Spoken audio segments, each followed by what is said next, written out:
Olá! O programa de hoje vai falar sobre o acesso à educação e a desigualdade social do nosso país. As políticas públicas são capazes de garantir a inclusão educacional?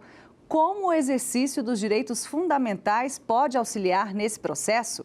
Essas e outras questões serão debatidas hoje, aqui no Academia. A pesquisa que trata do assunto é do mestre em Direito, Thales Januário. Direito e Educação. Implicações sobre a desigualdade social. Dissertação apresentada ao Programa de Pós-Graduação em Direito, Relações Internacionais e Desenvolvimento da PUC Goiás, como requisito para o título de mestre em Direito e Relações Internacionais, sob a orientação do professor doutor Gil César Costa de Paula. A educação é direito de todos e tem a função de preparar as pessoas para o exercício da cidadania. A pesquisa aborda a relação do direito com o sistema educacional no Brasil e os problemas causados pela desigualdade social do país. Para debater este problema estão aqui Célio da Cunha, doutor em Educação, e Daniela de Macedo, mestre em Direito, Estado e Constituição. Obrigada pela presença de vocês, debatedores, Daniela, Célio. E obrigada a você, Thales, por trazer a sua pesquisa aqui para a Academia. Olá, Jordana. Olá, professor Célio. Olá, professora Daniela. Uma grande satisfação estar aqui presente e falar um pouco sobre direito e educação com grandes especialistas. É um assunto muito importante, né? Atinge a todos nós de uma forma geral.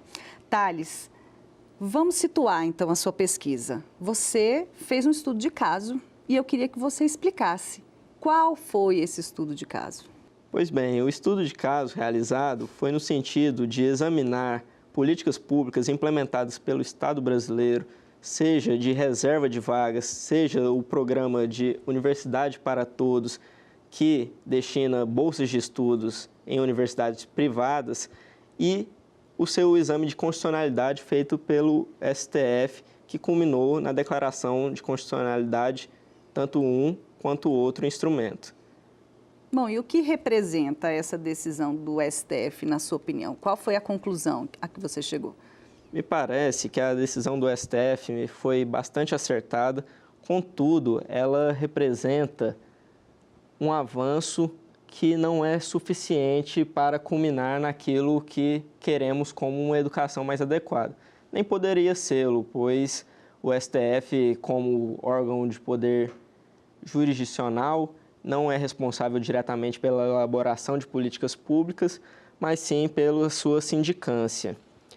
Contudo, o STF, tomando essa decisão que, reitero, foi acertada, permitiu que possamos vislumbrar tempos melhores em que a educação possa vir a atingir, seja no Estado brasileiro, seja em nível global, melhores parâmetros para o seu exercício, para a sua retomada de rumos, que aparentemente foi algo que foi perdido ao longo do processo civilizatório.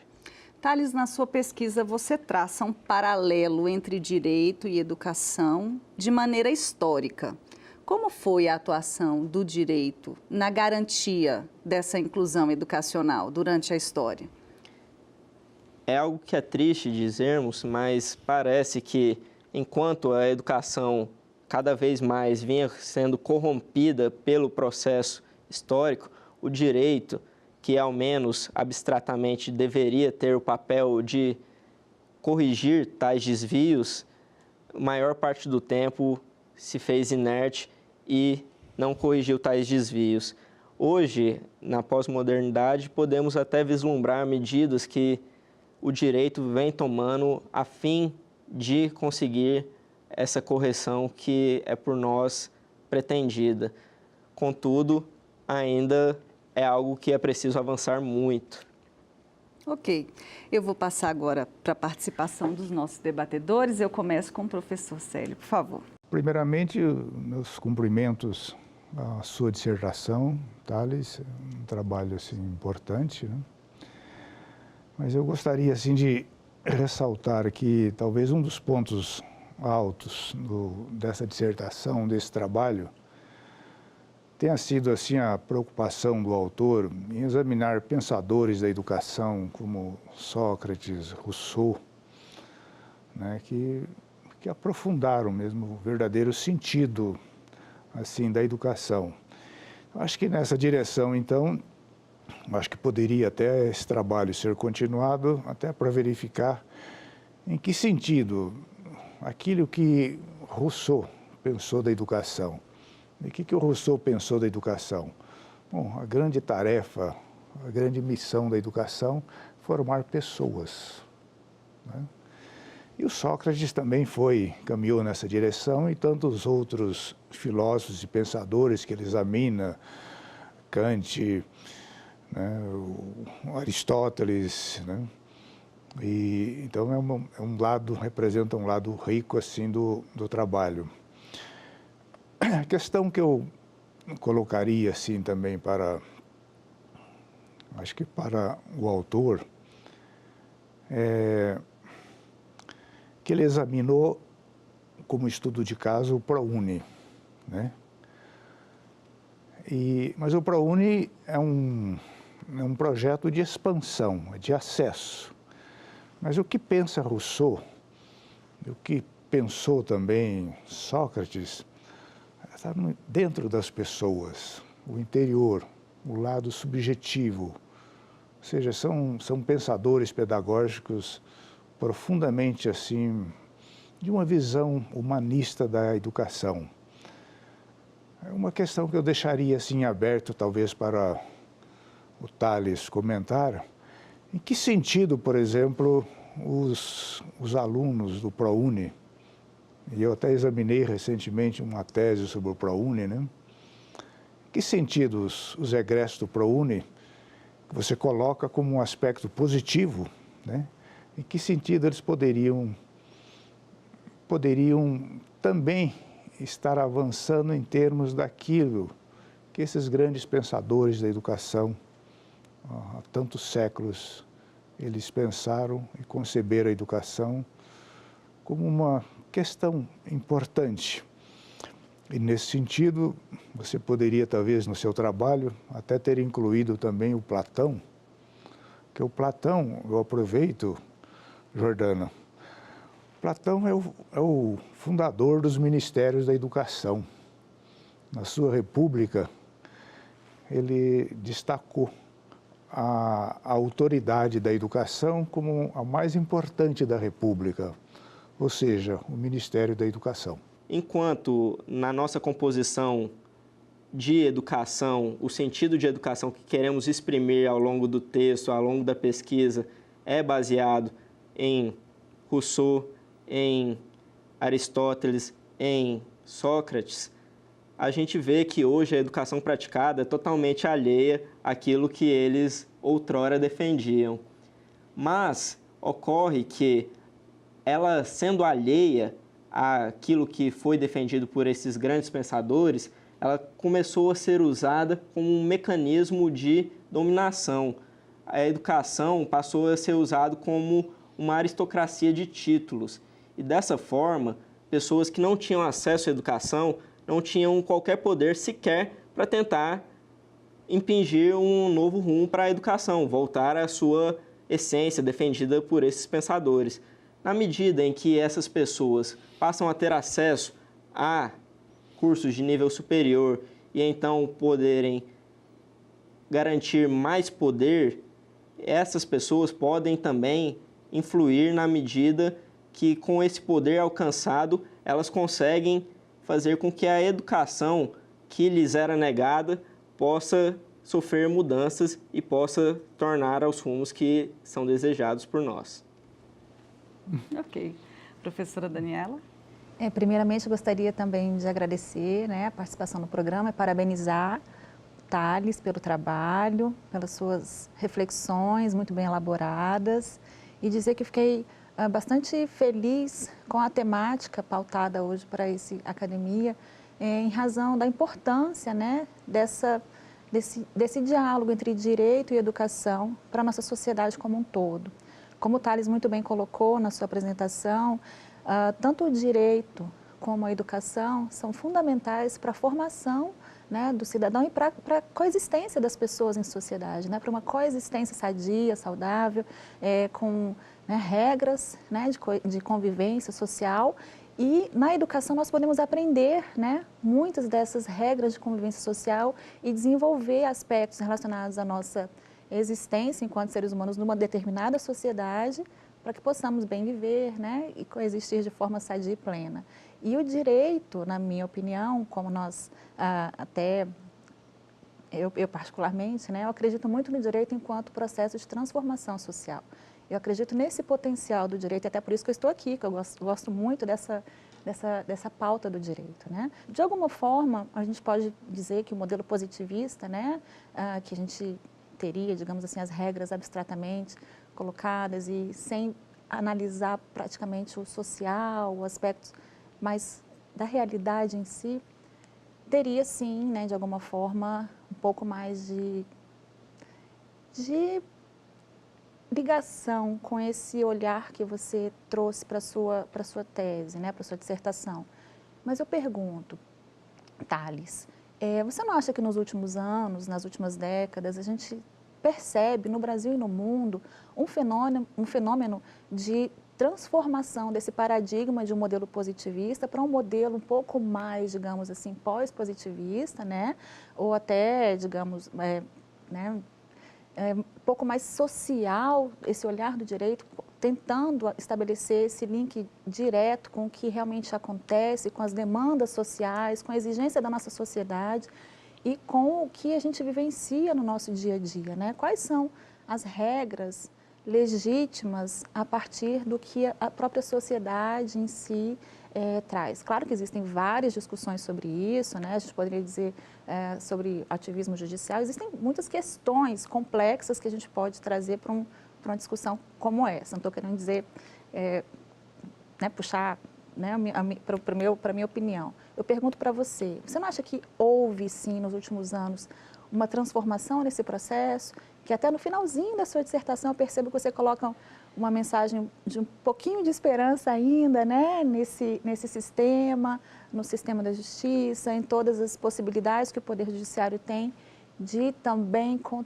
controlar, na verdade, a aplicação da lei, claro, e ao mesmo tempo proteger, né, as nossas garantias e direitos fundamentais previstos na nossa Constituição, como, por exemplo, o direito a uma educação, né, que não seria uma educação, como você mesmo disse no seu texto, aquela educação bancária, mas um processo mais de formação do cidadão como um todo, né, algo mais profundo, algo mais essencial. Aproveitando assim a colocação, a reflexão da Daniele, né, dizendo o seguinte, concordando com ela, né, realmente aquilo que está na obra, no pensamento do Paulo Freire. Ao mesmo tempo em que a escola ela reproduz, né, até muitas escolas são opressoras, mas ao mesmo tempo ali fica lançado o germe também, a oposição. Então a educação, então ela continua a ser realmente o grande caminho de superação da pobreza, de inclusão. O que a gente precisa, além de ampliar o acesso, além de garantir os direitos, é repensar a educação e repensar o papel do direito na medida em que essa educação que a gente precisa deva ser praticada. Essa educação que a gente quer é justamente a educação que o professor Célio bem lembrou, uma educação libertária, destituída do bancarismo, em que a gente tem a reprodução dentro de sala de aula daquelas mesmas práticas nefastas que ocorrem no seio da sociedade. A gente precisa se destituir disso tudo e adotar novos parâmetros para a educação. Eu começo a crer que isso seja possível. Demora, mas creio que possa vir a acontecer sim. Ok. Vou pedir licença para vocês, porque agora a gente parte para um breve intervalo, uma pequena pausa. Não saia daí, a gente volta já já.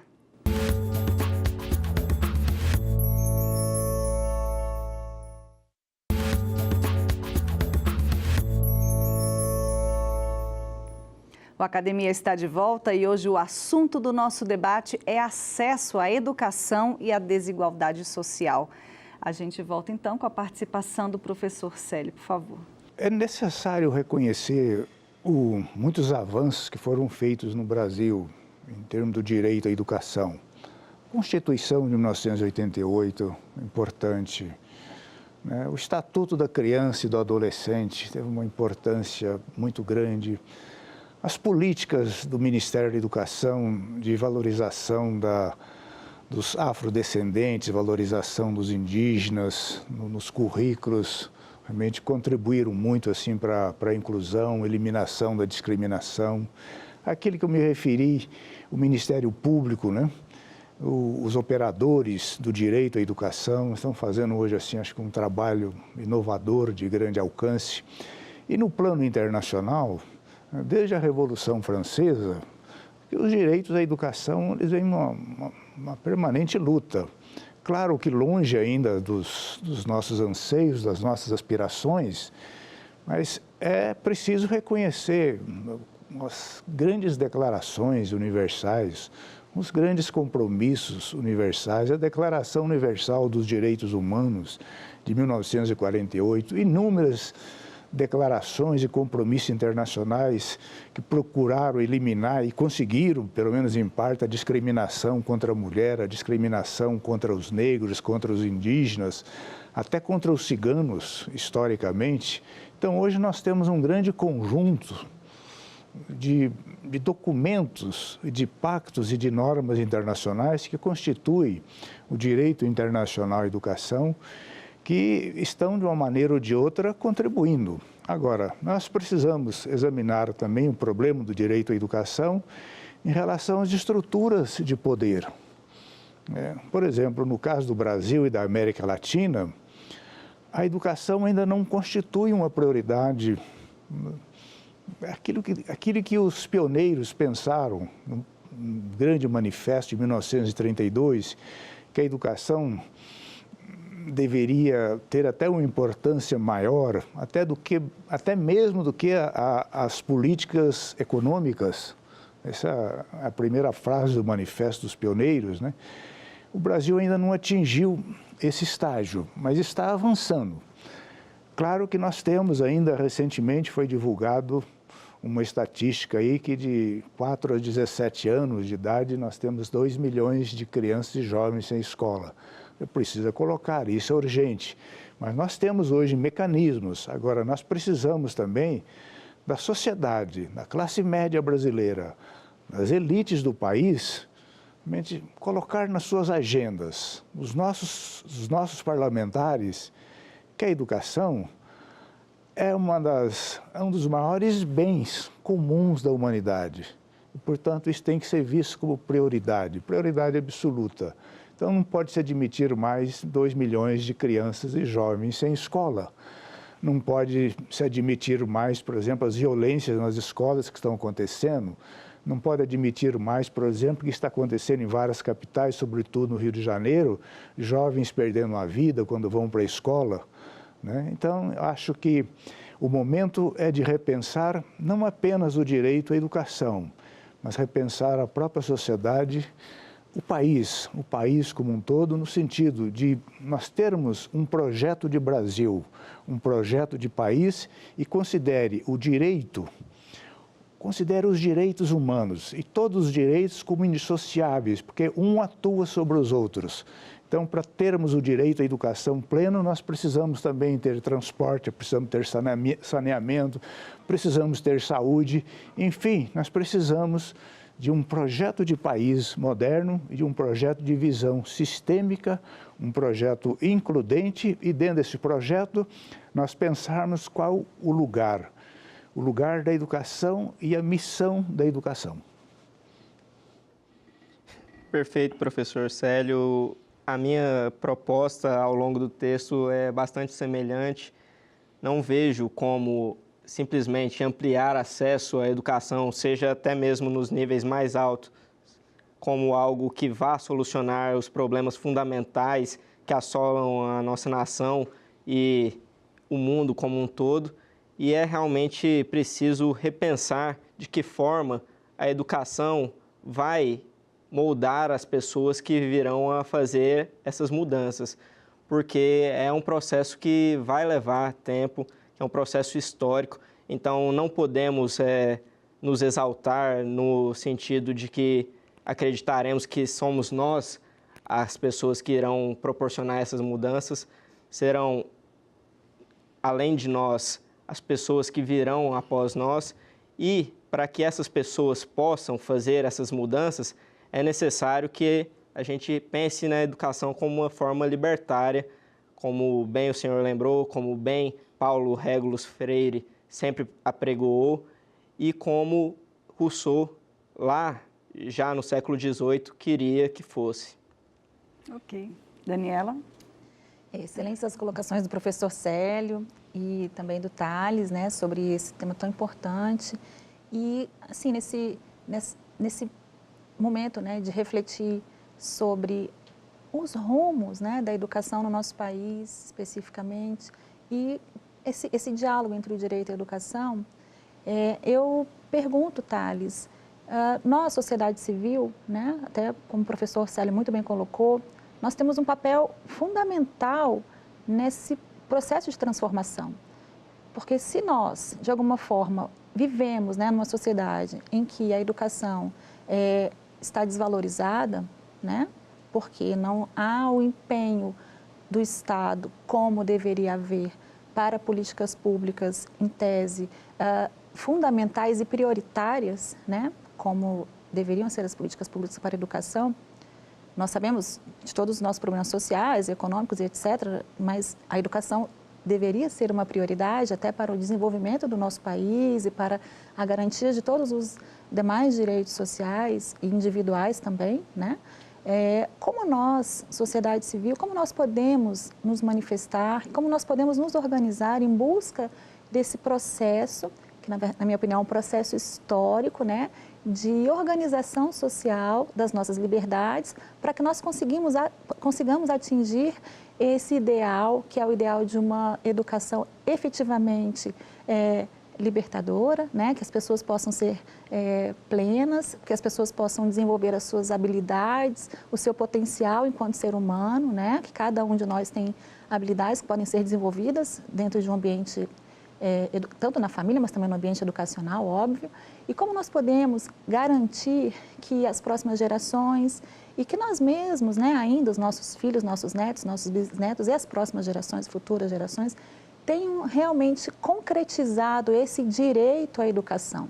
A uma educação de qualidade, mas uma educação de qualidade em que sentido? No sentido conteudista, para atingir a universidade, né? Será que é esse o objetivo da nossa vida, atingir a universidade? Ou é também a formação de uma pessoa que vai viver numa sociedade, vai ser um excelente cidadão, um cidadão que contribui, né, para a vida, para a qualidade de vida das pessoas com quem ele convive, que transforma o seu país num país mais justo, num país melhor para se viver, né, com menos desigualdade social, com mais esperança para as pessoas que ali vivem, né, que contribua, né, que venha para a vida para contribuir. Acho que é isso que todos nós queremos. Como é que a gente pode pensar, enquanto sociedade civil, organizada no sentido de como é que a gente pode levar para as pessoas esse movimento de busca, de exigir mesmo que isso aconteça no nosso país, que seja uma prioridade?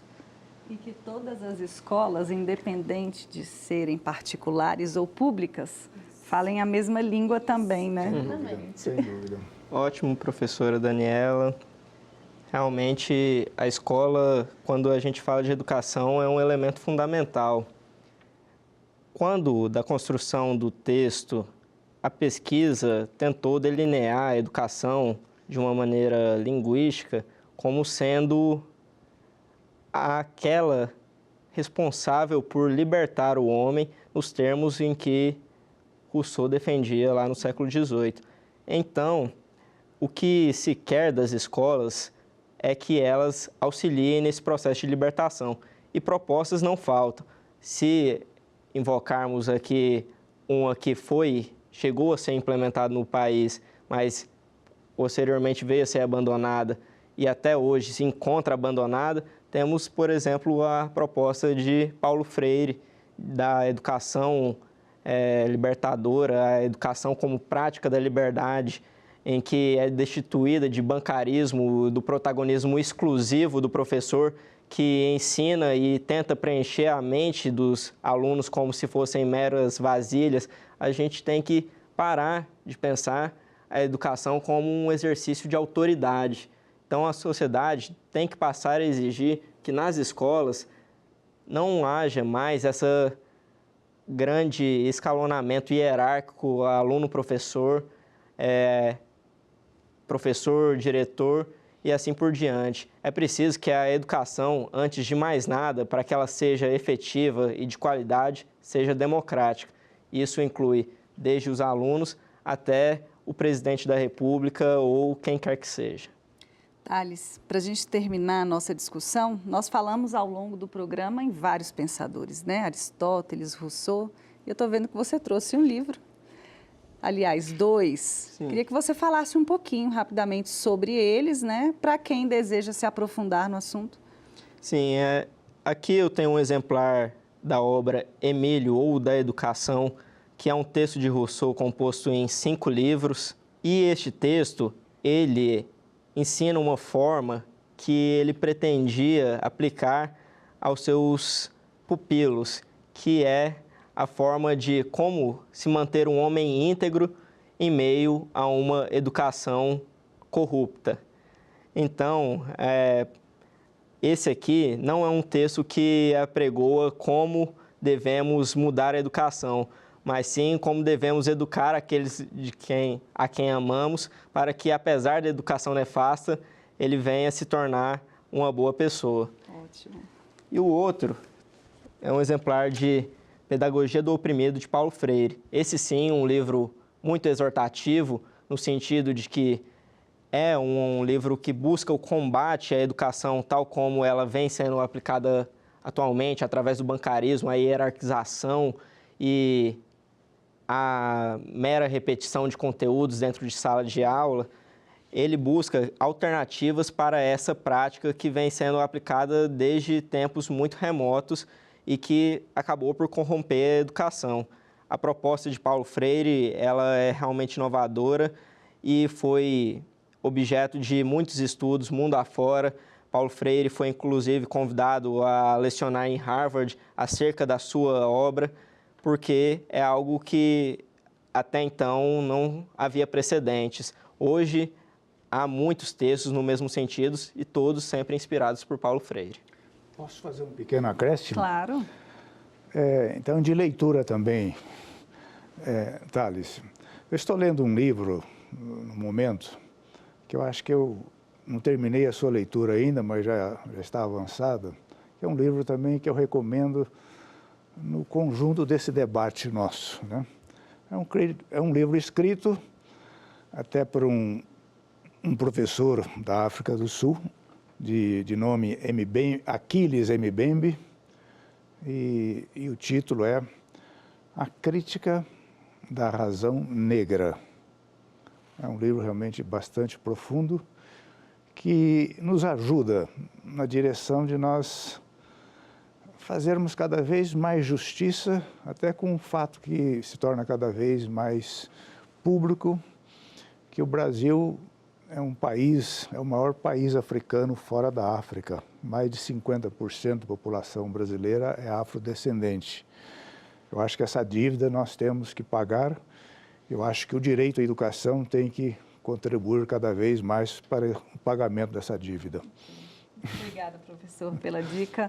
Obrigada, Thales, pela sua presença aqui no Academia. Parabéns pela sua pesquisa. Eu que agradeço. Foi uma satisfação participar com pessoas tão formidáveis, pessoas que têm tão grande conhecimento no assunto e que me estimulam cada vez mais a sempre ler, sempre escrever sobre este assunto. Ok.